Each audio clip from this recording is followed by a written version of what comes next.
Ovo je epizoda 5 inicijative Give Me a Minute, u okviru koje razgovaramo sa umetnicima i kustosima u vreme izolacije. Ja imam posebnu čast danas da razgovaram sa nezavisnim kustosom iz Slovenije, Tevž Logarom. Tevž, zdravo, kako si, gde se trenutno nalaziš i kako provodiš vreme u izolaciji? Pa evo, sad sam u Rijeci. Mislim, živim neko vrijeme već u Rijeci. Poslije par godina života u Berlinu preselio sam se u Rijeku i u stvari da, ovdje nekako pratimo sve ove mjere što država daje, tako da u stvari jednom po danu izlazim, više onako malo u šumu, u šetnju.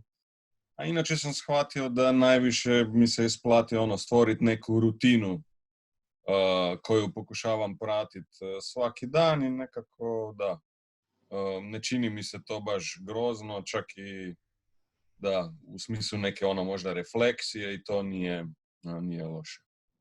Ti si neko ko dosta sarađuje sa inostranim i muzejima, galerijama i institucijama iz kulture, pa na koji način je ovo, da kažem, uticalo na tebe lično, na planove i projekte koje si planirao? Ma, za sad u stvari svi nekako projekti na kojim radim ostaju, ali nekako kod svih je pitanje da li će možda biti to neki delay, znači da projekti nisu recimo ekonomsko ugroženi, nego više je to vremenski, što isto naravno u odnosu na samu logistiku kod projekta, znaš, kad se rade izložbe, puno ima, znaš, transporta,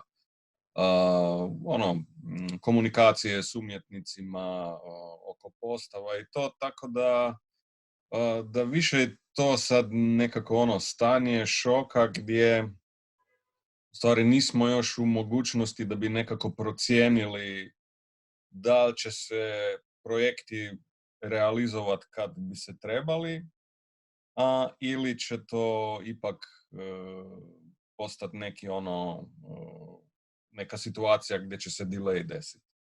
A onda u odnosu na ove neke manje angažmane koje imam isto u smislu ovog nekog savjetovanja za kolekcije, tu isto nekako desila se slična situacija u smislu da ljudima sad vjerovatno nije to baš prioritet i ne predstavljaju neki problem pričekat par mjeseci za razmišljanje da li će se angažirati oko nekog rada ili ne. Tako da mislim da je to nekako generalno je taj osjećaj, jer ne znamo u stvari koliko će to trajati i gdje će nas to odvesti u budućim mjesecima. Isto vezano uz moj rad je putovanja su jako bitna. Ja otprilike recimo da pola mjeseca svog recimo života otprilike preživim na putu. Tako da to se u stvari najviše promijenilo, ali dosta sam imao sreće jer sad baš ovaj period poslije 3. mjeseca sam imao nekako rezerviran onako malo i za studij i istragu oko ovih projekata, tako da sam i prije već onako smanjio ovu frekvenciju putovanja, ali na kraju sam otkazao baš sve i naravno to će isto neki delay se desiti oko toga. Da, pandemija koronavirusa je ovaj nekako globalni lockdown koji na trenutak se čini zaustavio čitav svijet, nas opet na neki način i upozorava da moramo da se konstantno menjamo, prilagođavamo situaciju u kojoj smo. Mnogi dosta polemišu u poslednje vreme da će nakon što se ova cijela situacija završi i počnemo normalno da funkcionišemo, uslediti nekakva ekonomska kriza moguća i u tom smislu na koji način ti misliš, da li misliš uopšte da će se to možda odraziti i na umetnost i kulturu koje se vrlo često nekako posledično uvek kada je u pitanju recesija ili ekonomska kriza, uvek odrazi i na umetnost i kulturu. Mislim, dosta je široko to pitanje, jer u stvari implicira puno nekih nivoa, od recimo ovog ekonomskog aspekta koji pogotovo u našem regionu utječe i na ove uvjete produkcije zbog ovih javnih fondova koji su negdje, što onako pokušavam malo i pratiti, pogotovo i sa ovim zemljama gdje surađujem, tako da negdje su ove fondove kao freeze the assets. Da. A negdje su ih otkazali, tako da, a dobro, imamo i slučaj Berlina gdje su u stvari pojačali subvencije, tako da u stvari jako teško tu sad radim u stvari neku prognozu. Definitivno se i mislim čak i tvoja inicijativa u stvari je nešto što je proizašlo iz ove krize.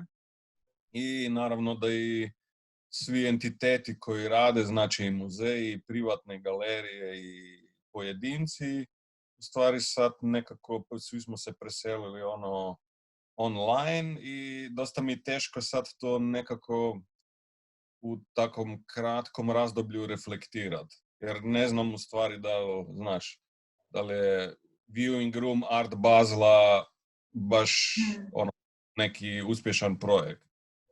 Tako da, mislim, u smislu toga zbog čega je bio napravljen. Meni to bilo interesantno pogledati kao neki kuriozitet ili nešto, ali u smislu ovih nekih ekonomskih transakcija ne znam koliko je bio i uspješan i naravno to u kontekstu nekih fjera uvijek treba to uzeti u samu perspektivu. A onda na kraju, naravno, mislim, najbitniji element toga su naravno i umjetnici, umjetnički radovi. To je sigurno, mislim da će,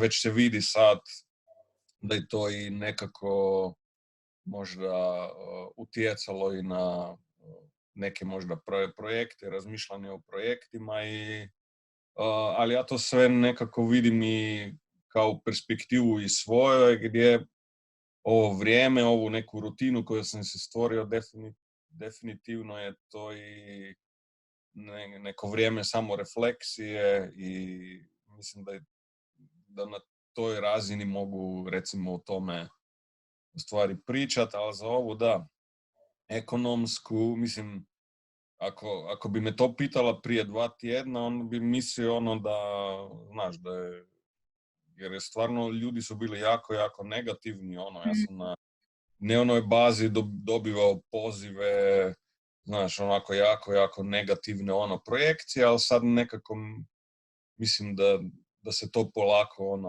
malo i balansira i vjerovatno ćemo prije ljeta u stvari znati kakva je u stvari situacija, barem ja oko svojih projekta vjerovatno prije ljeta ću znati u kakvom statusu će u stvari biti. Na čemu trenutno radiš? Da li možeš uopšte da se fokusiraš na nekakav rad? Pa da, mislim, to mi je u stvari nekako bio spas. Tako da, u stvari, ova rutina što sam spomenuo je više manje da sam si nekako podijelio dan u neka različite segmente gdje se fokusiram na, ne znam, komunikaciju s umjetnicima, onda se fokusiram na čitanje, na research i tako da u stvari meni se stvarno onako tehnički u smislu posla nije dosta promijenilo. Inače mi dosta slično ovdje je samo ovo pitanje jer uopšte ne izlaziš pa onda da nekako si stvariš to rutinu da ti nekako da dan ima smisao, znaš, tako da u stvari radim sad otprilike na 2 dosta velika projekta. Jedan je u Ljubljani iduću godinu koji će se baviti u stvari fenomenom privatnih kolekcija iz međunarodnog prostora. Evo, kraj godine bi trebalo, drugi projekt je velika izložba u Tirani, u Albaniji, međunarodna, koja u stvari nekako izašla iz ideje ovog Tirana Bienala koji se u stvari zatvorio i u stvari postoji neka tamo lokalna inicijativa koja u stvari opet želi kao buditi neki onako veliki međunarodni event i mene su zvali da radim ovu prvu ediciju. I evo sad u stvari dosta jako intenzivno u stvari na tome radim. Ali da, evo, još uvijek smo nekako u perspektivi da će se to desiti, ali naravno dopuštamo mogućnost da ćemo u 5. mjesecu, nekako u sredini 5. mjeseca, možda reći da se to predstavi za pola godine ili nešto tako, jer ćemo tada već biti u mogućnosti nekako procijeniti da li je moguće napraviti. Onda imam par nekih manjih saradnja, isto radim sa ULAJ fondacijom u Ljubljani na različitim projektima, tako da, evo, dosta je, da, intenzivno i da, ima posla, samo da, nekako vidjet ćemo kakva će biti realizacija u kakvom vremenskom periodu. I za kraj, da li možeš da se setiš nekog umetničkog dela koji na najbolji način vizualizuje situaciju u kojoj se trenutno nalazimo? Ba da, to mi je u stvari, kad smo razgovarali, dosta mi interesantno u stvari bilo o tome razmišljati, jer naravno opet tu ima puno nekih aspekata i na dnevnoj bazi, na online vidiš neke komentare i neke predloge umjetnica i to. Ali sjetio sam se u stvari rada The Fountainhead grupe Societe Realist, koji su u stvari napravili intervenciju u stvari u ovaj originalan film Fountainhead koji bazira na knjigi Ayn Rand, gdje su u stvari intervencija bila da su iz cijelog filma izbrisali sve karaktere. Znači da ti u stvari ostao isključito display gdje su ovi karakteri pozicionirani. U stvari ti shvatiš koliko sam display neke poruke može biti ideološki. Mm-hmm. Taj čitav film u stvari priča o pogotovo u ovoj agendi američkoj gdje se u prvi red stavlja pojedinca, ne kolektiv. Treba znati da je to bila i agenda